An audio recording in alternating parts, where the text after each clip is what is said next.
우리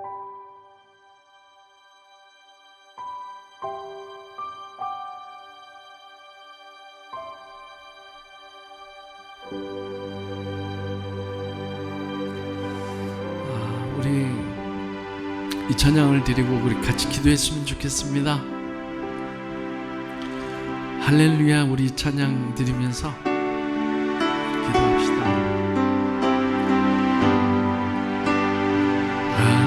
할렐루야, 할렐루야,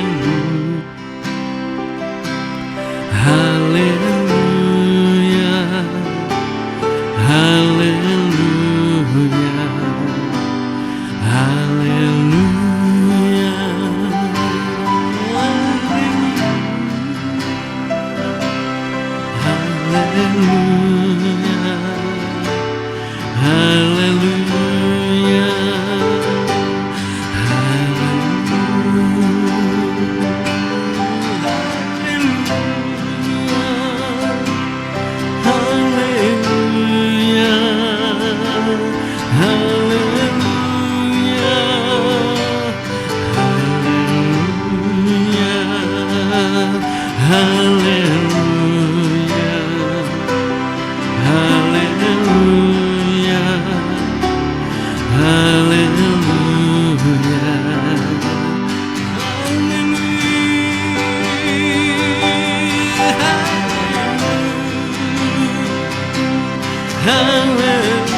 할렐루야, 할렐루야,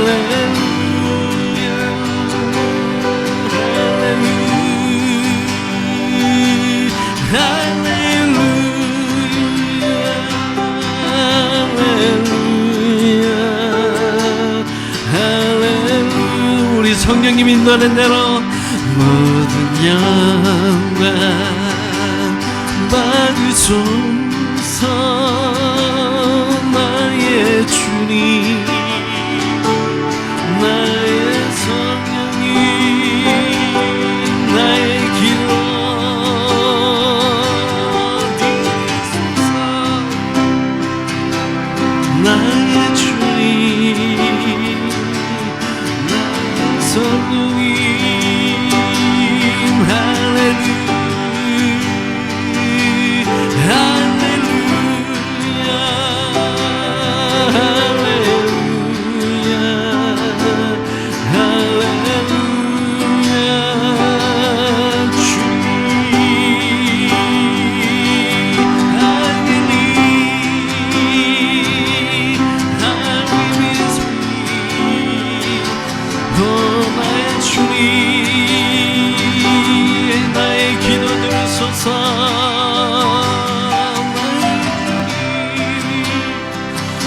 Lord, can I say,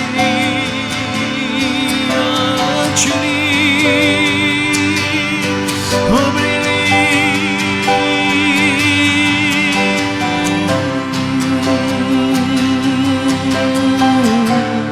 우리 눈을 감고 주님만을 향해서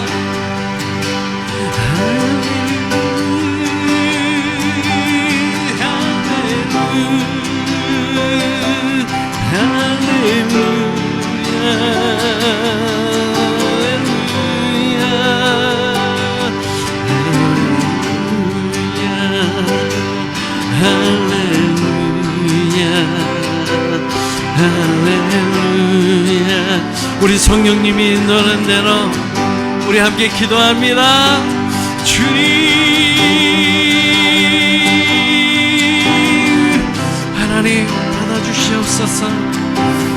하나님, 우리 가정들을 받아주시옵소서. 우리 성도님들을 받아주시옵소서.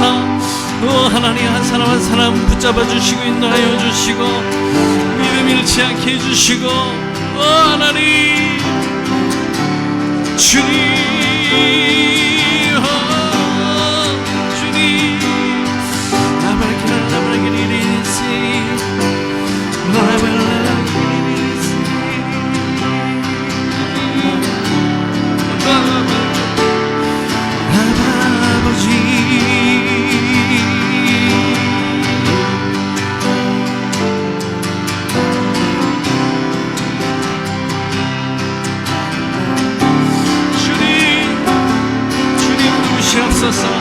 성령이여 역사하여 주시옵소서.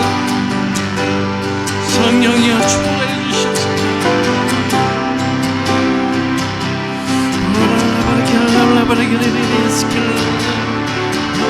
주님 아버지,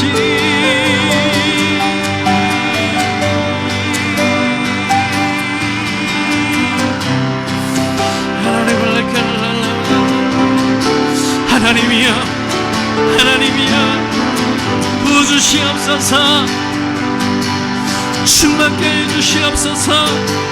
하나님, 세상이 감당 못한 하나님 그 영으로 충만케 해주시옵소서.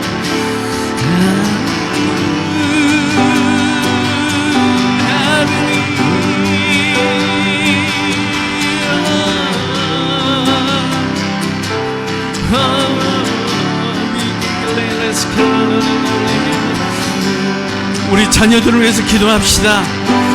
하나님 스스로 살아갈 수 있는 인생이 아닙니다.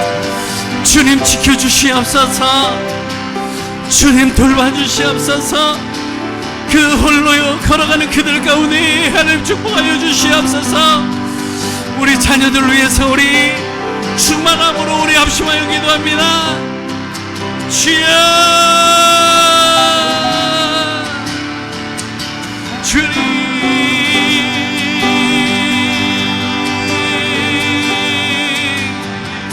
하나님 들으시옵소서.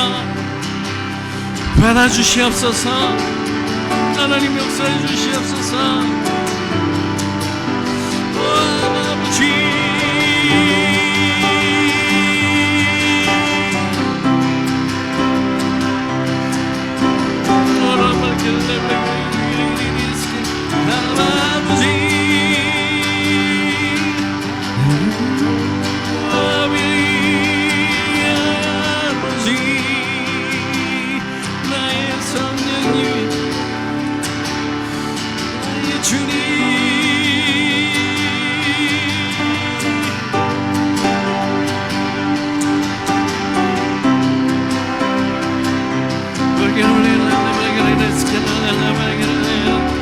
우리 자녀들을 붙잡아 주시옵소서. 우리 자녀들을 붙잡아 주시옵소서. 모든 마귀와 권세들을 소나기에서 하나님 구해 주시옵소서. 축복하여 주시옵소서. 주님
어둠들이 떠나 주시옵소서. 하나님 앞에 보성하게 주시옵소서.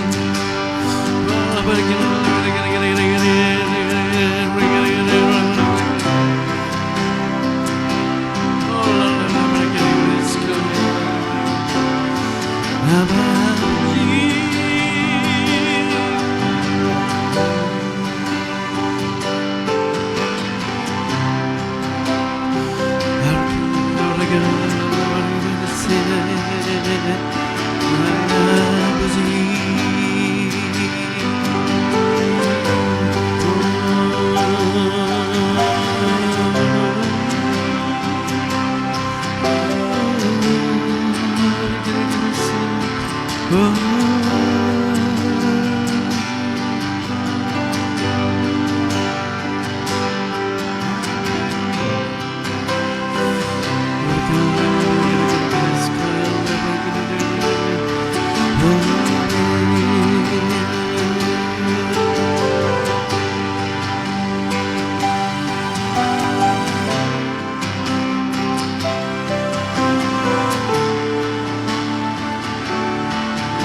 여러 가지로 어려운 시기입니다.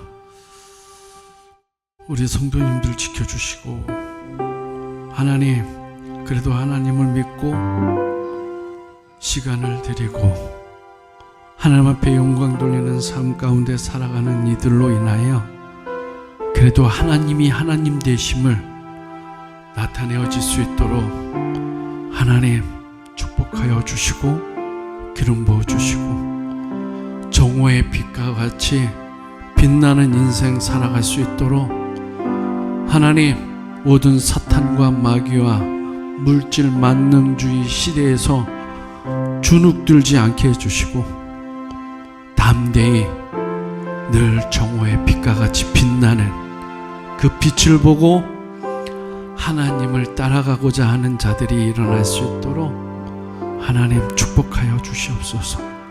넘치도록 부어 주시옵소서.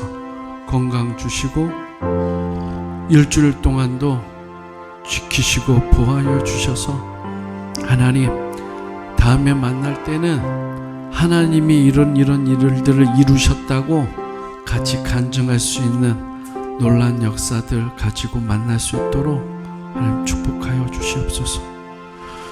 하나님 우리 특별히 자녀들 축복하여 주시옵소서. 하나님 진정 축복하여 주시옵소서. 예수님의 이름으로 기도드리옵나이다. 아멘. 구약에는 세 부류의 사람들에게 하나님께서 선택하시고 기름을 부어주셨죠. 첫 번째로 왕입니다. 그리고 선지자, 그리고 제사장입니다. 제사장이 무슨 일을 하죠? 예배를 집례하는 사람입니다. 제사를 집례하고 예배를 집례하는 사람입니다. 선지자는 무슨 일을 하나요? 하나님의 말씀을 맡아서 대언해 줄 사람인 것이죠. 왕은 뭐 하나요? 왕은 지키는 사람입니다. 파수꾼입니다. 근데 이 세 가지의 능력을 성령 시대에는 한 사람에게 다 부어주셔요. 그래서 하나님을 믿고 주님 앞에 돌아온 자녀들에게는 이 세 가지의 권한을 다 주어집니다. 그래서 왕 같은 제사장이요 거룩한 나라요 소유된 백성이라고 주님께서 축복해 주시고 기름을 왕창 부어주십니다. 그래서 하나님의 성령을 받은 자들은 달라요. 이제는 왕의 일을 해야 돼요. 지켜야 됩니다. 그리고 보호해야 됩니다. 하나님의 백성을, 하나님의 교회를, 내 가족을 영적으로 지키는 일을 해야 되는 것이죠. 그리고 주의 말씀을 늘 청종하여 하나님의 말씀을 대언해 줘야 돼요. 그리고 예배를 드려야 돼요. 늘 제사장으로서 어디 가든지 예배의 영을 가지고 움직여야 돼요. 그러고 계십니까? 하나님의 자녀 맞습니까? 하나님의 자녀라면 그거 해야 되는 거예요. 어디 가든지 왕의 위엄을 가지고 지켜야 돼요. 영적으로. 파수꾼같이 지켜야 돼요. 내 가족을 지켜야 돼요. 영적으로. 차라리 집에 가서 벽 잡고 기도하세요. 안방에 벽 잡고 기도하고 자녀들의 방 붙잡고 기도하고 늘 찬양 소리가 울려 퍼져야 돼요. 늘 예배의 영을 주셔야 돼요. 그리고 그때그때마다 하나님의 주시는 말씀을 들으셔야 돼요. 아침마다 말씀을 제가 전하는 일이 그 일이에요. 선지자의 일을 하는 거예요. 근데 보면 알아요. 가벼이 보이는 사람들이 참 많아요. 물론 스스로 말씀을 보면 됩니다. 그리고 예배의 영을 가지고 가셔야 돼요. 늘 기도하는 마음으로 가셔야 돼요. 늘 찬양하고 하나님의 백성에서 떨어져 나가는 것을 두려워하고 기도하고 교회가 무너질 것에 대해서 기도하고 교회를 위하여 기도하셔야 됩니다. 예루살렘 성을 위해서 기도하듯이 기도하셔야 됩니다. 그런데 교회 무너뜨리는 일에 가담하고 영혼 무너뜨리는데 가담하고 그러면 그 사람이 왕입니까? 제사장입니까? 선지자입니까? 물어봐야죠. 저는 성경 말씀이 이렇다 하면 이런 거예요. 그대로 믿습니다. 그걸 왜곡하여 어떻게 이런 해석할 줄도 모르지만 전 능력도 없어서 해석할 줄도 모르지만 그대로 믿는 거야. 그대로 믿고 가십시오. 이렇게까지 지금은 성령 시대인데 그러지 마십시오. 믿고 가십시오. 오늘 이 말씀에서 선지자가 나와요. 여러분 구약에서 가장 중요한 사람은 왕, 제사장, 선지자가 있는데 그 중에서도 저는 제일 중요한 부류의 사람이라면 선지자예요. 대선지서, 소선지서가 있습니다. 그리고 제사장들이 있습니다. 그러나 하나님의 말씀을 맡아서 대언하는 사람들과 주님은 계속해서 말씀해 주고 계시고 이끌어 가세요. 특히나 여러분 선지자, 제사장의 대표주자는 누구죠? 모세. 선지자의 대표주자는 누굴까요? 엘리야라고 얘기해요. 엘리야. 그래서 이 땅에 묘지가 없는 부류가 몇 사람 있어요.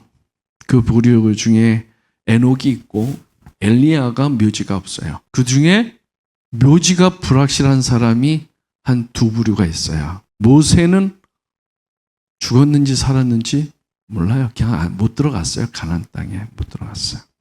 그리고 또 누가 있죠? 무두셀라. 무두셀라는 가장 오래 살았잖아요. 969년. 가장 오래 살았어요. 근데 무두셀라의 뜻이 뭐예요? 이가 죽으면 심판이다. 저는 이 말씀에서 무엇을 깨닫냐면 왜 무두셀라 가장 오래 살았을까요? 이 사람이 죽으면 심판이기 때문에 주님 미루신 거예요. 그러니까 오래 산 거예요. 근데 그 아버지가 누구예요? 에녹이에요. 에녹은 어떻게 해서 들려졌을까요?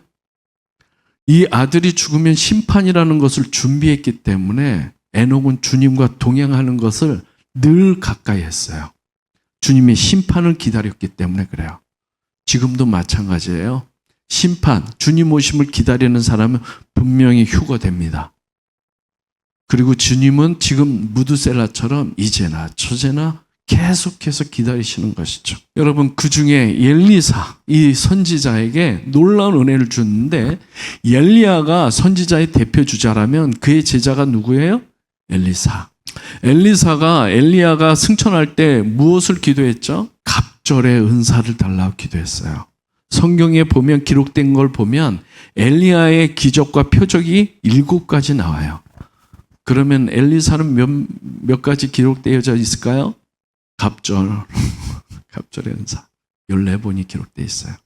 죽은 후에 그의 시체에 닿는 그 시체마저도 일으켰던 기적까지 총 14번이 일어나고 있습니다. 그래서 그 엘리사는 하나님의 말씀을 맡아서 늘 이스라엘 민족을 지켜주는 거예요.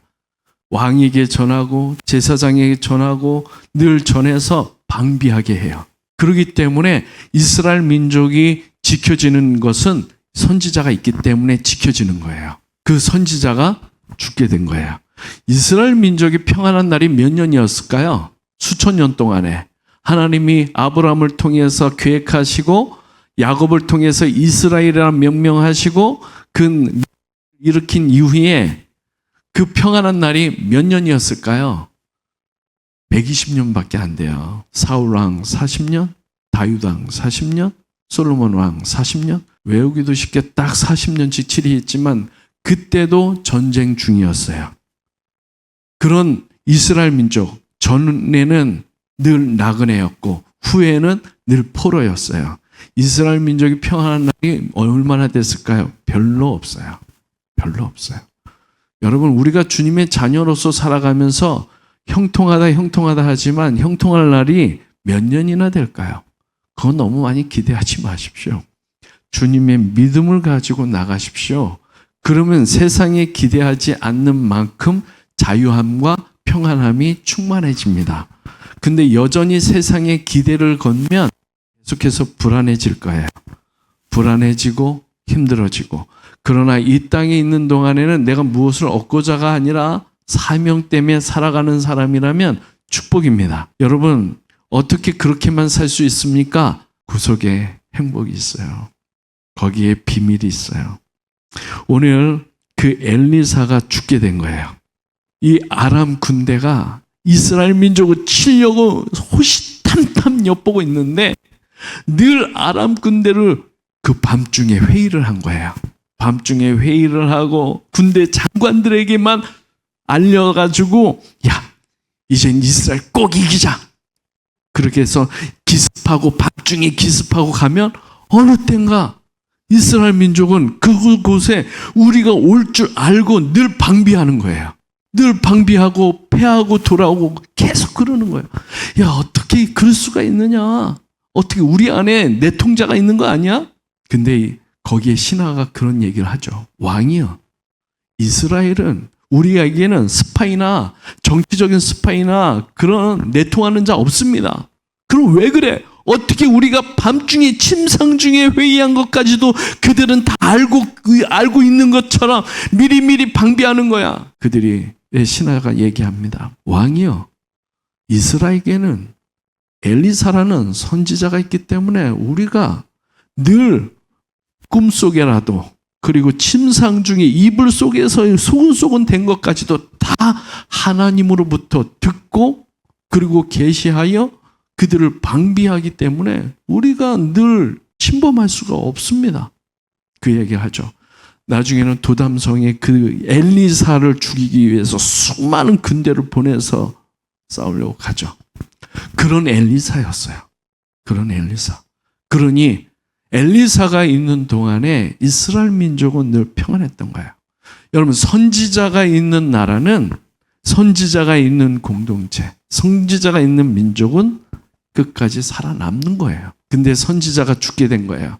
오늘 이 본문만 얘기하도록 하겠습니다. 그 엘리사가 죽을 병이 들매 이스라엘 왕 요아스가 그에게로 내려와 자기의 얼굴에 눈물을 흘리며 이르되 내 아버지여, 내 아버지 이스라엘의 병고요 마병이요 하며 울고 있는 거예요. 엘리사가 슬퍼서 울었을까요? 아니죠. 그 엘리사가 죽으면 우리나라 어떡하나, 우리 가족 어떡하나, 나 왕의 자리 어떡하나 걱정해서, 어떻게 보면 엘리사가 있는 곳이 주님 전이니까 주님 전에 나와서 울고 있는 거예요. 여러분, 저도 교회 이렇게 보면은 교회 와요. 자기 문제 가지고 와요. 자기 고통 가지고 와요. 그러면서 나의 마병이여, 나의 병거여 하며 주님 앞에 울 때도 있죠. 하나님, 힘들어요. 죽겠어요. 재정적으로 어려워요. 질병 때문에 어려워요. 자녀 문제 때문에 어려워요. 부부 문제 때문에 어려워요. 여러 가지 문제들을 갖고 와요. 그러면 하나님은 어여삐 여기서 응답해 주십니다. 그래서 지금 요아스가 엘리사에게 와가지고 애통하는 거예요. 나의 마병이요, 나의 병거요. 어떡합니까? 엘리사가 하나님 앞에 기도합니다. 그리고 응답을 받고 얘기를 해줘요. 그러면서 활과 화살을 가져오소서. 그리고 활과 화살을 가져올 때에 동평문을 여셔서 동평문을 열었어요. 동평문이 어느 방향이에요? 아람 군대가 있는 그 방편으로 문을 엽니다. 그리고 쏘소서 쏩니다. 그리고 친절하게 다 설명해줘요. 이것은 이스라엘을 구원할 활입니다. 그래서 그 활을 잡으소서. 잡은 다음에 그 엘리사가 손도 같이 포개어서 잡습니다. 그리고 가르쳐줍니다. 이것을 구원의 화살입니다. 다 친절하게 설명해줘요. 근데 엘리사의 그 다음이, 엘리사가 아니라 요아스 왕이 그 다음의 행동이 참 과간이에요. 대충 3번 치고 끝내버린 거예요. 그때 이스라엘 왕이 대노합니다. 말씀 한번 볼까요? 19절 말씀 같이 봅니다. 19절 말씀만 볼게요. 시작. 하나님의 사람이 노하여 이르되 왕이 때 6방을 칠 것이니이다. 그리하였다면 왕이 아람을 진멸하기까지 쳤으리이다. 그런즉 이제는 왕이 아람을 3번만 치리이다. 여기서 편안하게 여러분이 있지만 이 상황을 얘기하면 엘리사가 왕이여! 하고 대노한 거예요. 대노했어요. 노했다고 돼 있어요. 대노한 거예요. 왜요? 이스라엘 민족이잖아요. 당신이 그렇게 간절한 마음으로 주님 전에 나와서 간절히 기도했다면 눈물도 흘렸잖아요. 간절히 하나님을 찾았잖아요. 그러면 응답해 주셨잖아요, 주님이. 근데 응답을 자기 경험과 자기 상식에서 그걸 경홀히 여겨버립니다. 여러분, 하나님의 응답은 상상 초월입니다. 그것이 어떠한 형태로 여러분한테 올 줄 몰라요. 근데 저는 교회에 나와서 기도하시는 분들 보면 기도만 하고 가요. 나의 마병이요, 나의 병거요. 울고 눈물 흘리면 은혜 받았다고 하고 가. 응답은 받고 가지 않아요. 하나님이 응답을 해주시는데 지금 요아스는 이랬을 거예요. 수많은 잔챙이 같은 부하들 앞에서 이거 장난도 아니고 화를 내치다니 우스꽝스럽고 이게 무슨 시츄에이션이야. 그러면서 자기 상식, 자기 경험, 자기 체면, 자기 주의 생각해 보니까 우스꽝스러우니까 대충 치고 끝낸 거예요. 응답 받으려면 여러분 체면 내려놓으십시오. 지위 내려놓으십시오. 직분 내려놓으십시오. 상식 다 내려놓으셔야 돼요. 여러분이 가지고 있는 경험도 내려놓으셔야 돼요. 가끔 내가 누군데 간절히 기도, 하나님이 축복해 주고 싶은데 그냥 기도만 하고 가요. 여러분, 주님이 축복해 주시면 간절히 받아야죠. 아멘 하고 받아야죠. 나이 먹고서 예수님 믿으면 믿음이 잘 자라지 않는 이유가 벗겨버릴 게 너무 많아요. 살아왔던 내 인생, 경험, 내 가족, 나의 사회적인 위치, 체면. 그러니까 이걸 벗기기가 어려운 거예요. 그러니까 믿음이 안 자라가요. 여러분, 어린 아이와 같다라는 이 뜻이 무엇이냐면 간절함이에요. 아이는 체면 같은 거 생각 안 해요. 여러분, 기도하는 거 보면 내가 답답해요. 하나님 앞에 간절히 구해도 받을까 말까인데 그냥 주시면 주고 안 받아도 뭐 괜찮게 살고 아직 내가 대출 받을 수 있는 신용은 있으니까 그렇게 살아가요. 거기에는 아무런 능력이 없어요. 내 체면과 사회적인 이거 다 벗어버리지 않으면 하나님의 은혜가 가깝지가 않아요. 어린 아이같이 간절히 받아야죠. 지금 왕은 대노한 거예요. 다 설명까지 해줬어요. 구원의 화살이에요? 화살이에요? 분명히 설명까지 해줬는데도 대충 쳐요. 나라면 부러지도록 치겠죠. 그냥 멈추라고 할 때까지 치겠죠. 그럼 완전히 아람 군대를 이겼을런지 모르겠지만 딱 성경에는 3번만 이겨요. 기록에 의하면.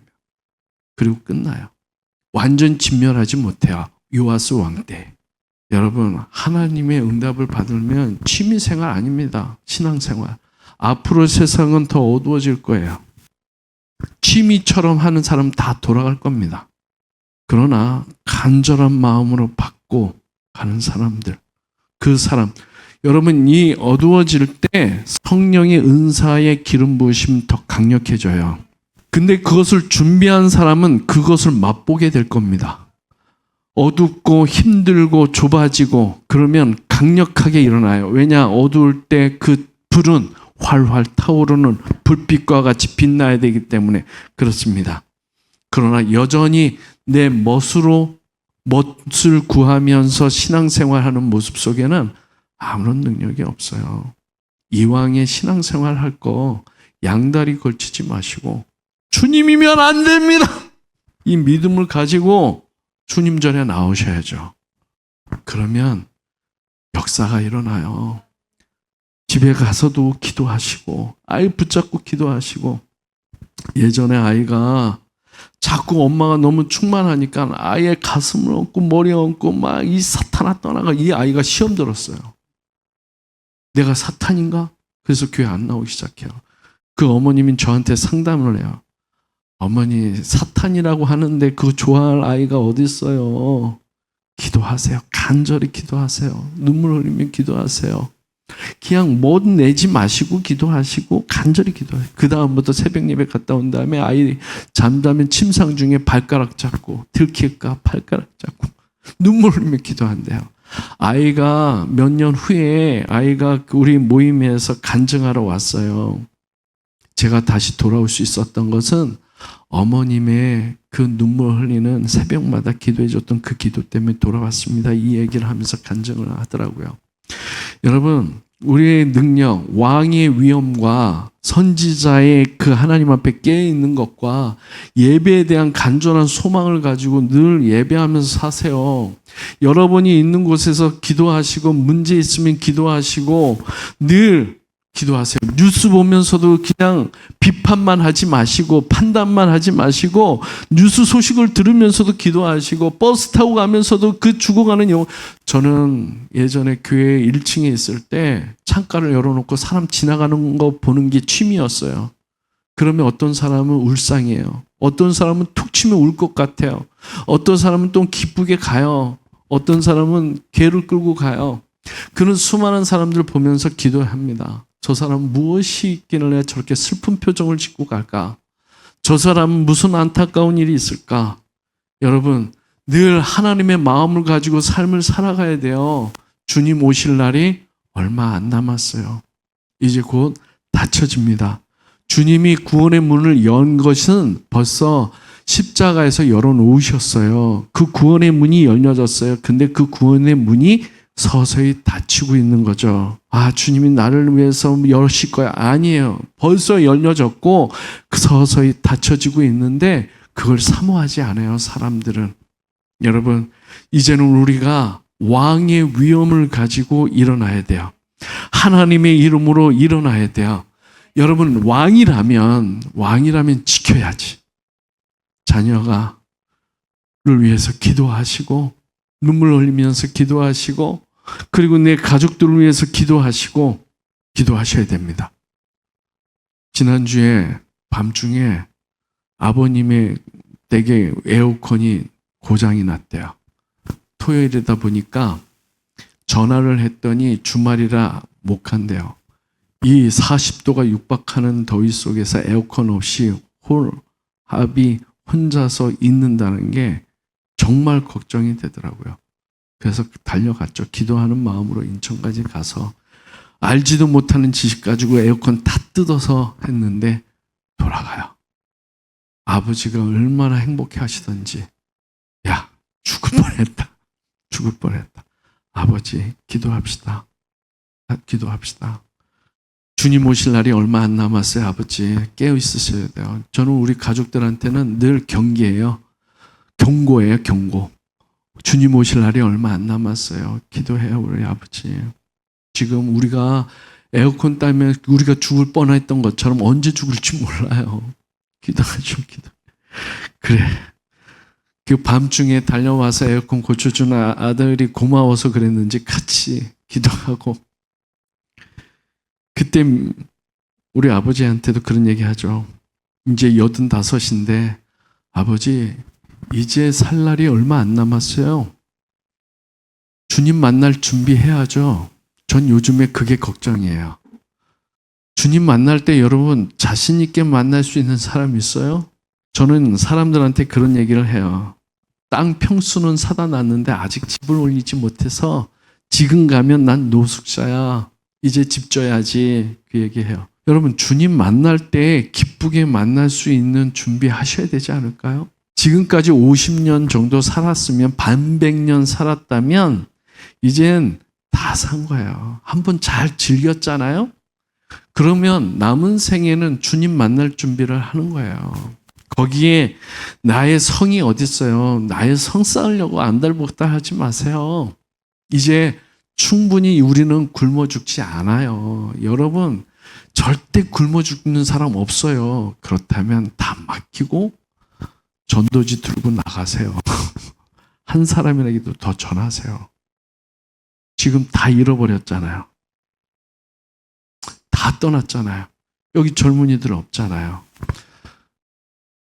제가 지난주에 제주도 집회를 하는데 너무 마음이 아팠어요. 수많은 후원금을 가지고 그냥 놀고 있는 거예요. 마지막 저녁 집회 인도해야 되는데 하나님 어떻게 합니까? 내가 완전히 그때 제정신이 아니었어요. 완전히 2시간 반을 집회를 연달아 하니까 너무 간절히 하니까 시간 멈추라는 얘기도 못 하더라고요, 목사님들이. 쭉 갔어요, 청년들한테. 그랬더니 한 청년이 왔어요. 그 청년이 숭실대 연합기도 그 회장이더라고요. 근데 그냥 기독인들이 아니라 반자유주의 신학. 지금 모든 신학교도 지금 많이 물들었는데 특히 숭실대학교는 반자유가 아니라 완전한 자유. 그 아이가 그런 얘기해요. 교수님들이, 이거 방송 나가도 괜찮아요. 교수님들이 다 담배하고 술 마셔요. 신학 교수님들이. 거기도 기독 신학과가 있어요. 그리고 청년들한테, 신학생들한테 권한대요. 그리고 그들은 죄 문제를 다루는 게 아니라 사회 문제를 다룬대요. 여러분, 기독교 성경책이 유일하게 다루는 문제는 죄 문제 다루는 거예요. 그 죄 문제를 해결하려고 예수님이 이 땅에 오셔서 죽으신 거예요. 그렇기 때문에 죄 문제 말고는 다룰 게 없어요. 그래서 영혼이 잘 됨이 범사가 잘 되는 거지, 범사가 잘 되는 것이 영혼이 잘 되는 게 아니에요. 우린 영혼이 잘 되려면 죄 문제를 해결하는 거예요. 그런데 그 자유신학에 범람하는 아이들 중에 동아리, 반 동아리, 기독 동아리들이 곳곳에서 세워졌는데 그들의 연합 예배가 매달 한 번씩 목요일 날 드린대요. 그러더니 그 청년이 꼭 와달라는 거예요. 그래서 그 친구가 제자가 되겠다고 오더라고요. 정 목사님 제자가 되겠다. 나는 이 세상에 내 제자는 한 명도 안 키운다. 오직 예수 제자.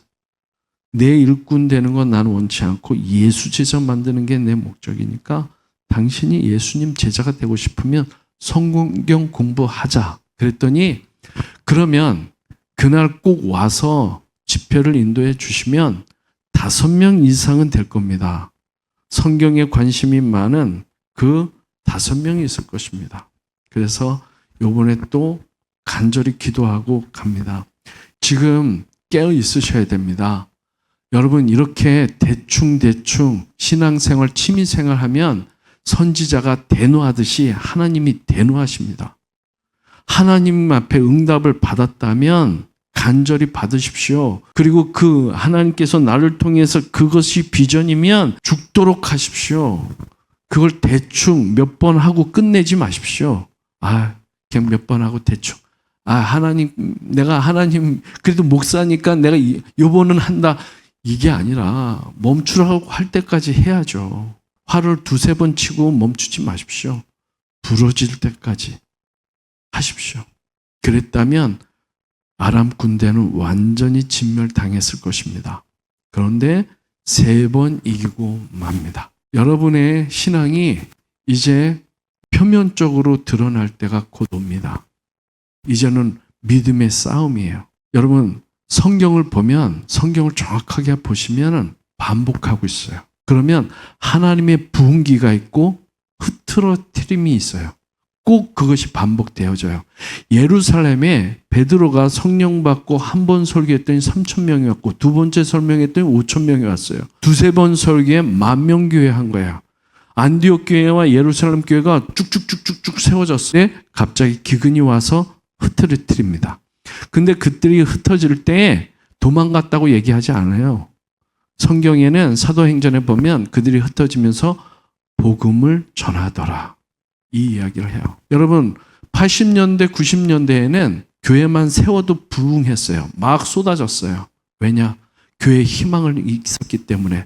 근데 기근과 함께 정치적인 이데올로기로 흩으시고 계세요. 근데 그것을 우리가 모으면 안 돼요.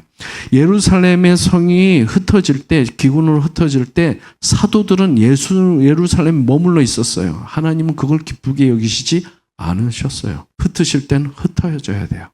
지금 한국교회가 세워졌고 이제는 흩어지는 거예요. 흩어져서 주의 복음이 곳곳마다 흩어져야 돼요. 근데 잘못 흩어지고 있는 경우를 많이 보게 돼요. 다 능력 없이 흩어져요. 성령 받지 않고 흩어져요. 여러분 예루살렘에서 주님의 성령이 임하고 성령 받기 전까지는 떠나면 안 돼요. 근데 성령 받지 않고 흩어지니까 다 교회가 무너지더라는 거예요. 여러분 성령 받으셔야 돼요. 성령 반드시 받으셔야 돼요. 대충 받으시면 안 돼요. 간절한 마음으로 받고 간절한 마음으로 주님의 예수님 우선주의로 사셔야 돼요. 가는 곳곳마다 복음 전하고 내 일이 우선이 아니라 이제는 하나님 우선주의로 사셔야죠. 지금까지 50년 이상 살았다면 이제 지금까지 내 중심으로 살아왔다면 하나님 중심으로 살아가십시오. 그런데 여전히 내가 중심이고 나만 보는 사람에게 무슨 희망이 있겠습니까? 나를 뛰어넘으십시오. 이제 내 문제 주님이 머리털까지 세고 계시잖아요. 그러면 주님이 내 사정을 알고 있다면 더 높은 차원에서의 신앙을 가지십시오. 하나님의 뜻을 가지고 가시면 내 사정은 주님이 해결하신다. 근데 여전히 내 사정 주님 모르실까 시시콜콜 하나까지도 다 지금 기도하고 있으면 여러분 시간 낭비하는 거예요. 하나님이 주시는 응답 받고 갈 때예요. 주님 다 알고 계세요. 나의 사정을. 그러면 높은 차원에서의 신앙생활을 하십시오. 그래야지만이 많은 물소리 교회의 정의는 그거예요. 주님 오시는 소리 그것만 내는 거예요. 여러분 저랑 하루 종일 같이 있어 보십시오. 뭐만 나오나. 이 이야기밖에 저는 할 게 없어요. 여러분 그래서 여러분 우리가 다시 복음으로 뭉치셔야 돼요. 많은 물소리 교회를 통해서 성도님들이 축복받는 길이 있다라는 걸 좀 가르쳐주고 싶어요. 그것이 우리 세대에 일어나지 않든 우리 세대에 일어났든 여러분 분명히 하나님은 우리를 버리지 않는다. 우리 교회 오는 모든 영혼들은 천국 간다. 그래서 show your face예요. 주님 다시 오실 때 믿음 있는 자를 보겠느냐? 믿음 분명 보입니다. 믿음의 백성들의 모습은 분명히 보입니다. 그거 보이십시오. 근데 옆에 사람이 보는데도 저 사람이 믿음이 있는 것 같아 없는 것 같아 안 보인다. 그럼 회개하셔야지. 그럼 회개하셔야죠. 야, 물어보세요. 집사님, 나 믿음 보이는 것 같아. 이만큼. 그럼 우리 기도해야죠. 주님이 보셔요. 근데 옆에 사람이 그 믿음을 본다면 보이는 거예요. 자녀가 우리 부모님 믿음 보여요. 보이는 거예요. 우리 부모가 자녀들의 믿음을 보고 얘 믿음이 있어. 보면 그거 하나님 봅니다. 보입니다. 목사가 성도님들이 목사 믿음이 없는 것 같아. 그러면 회개해야죠. 저도 회개할 겁니다. 같이 회개하고 그리고 믿음을 보이는 우리 교회가 되어져서 우리 교회 오는 사람은 다 천국 간다. 기도하겠습니다. 살아계신 하나님 아버지, 내일부터 있어질 군산 중요한 성회가 있고 숭실대학교 또한 중요한 집회가 있습니다. 또한 계속적으로 제주도와 하나님께서 문을 열고 있고 안면도에서도 또 집회 하나가 또 잡혔습니다.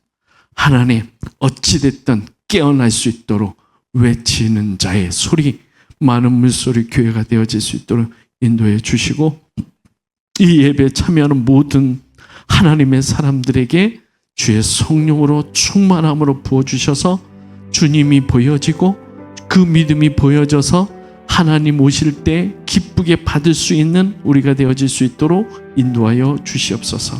예수님의 이름으로 기도드리옵나이다. 아멘.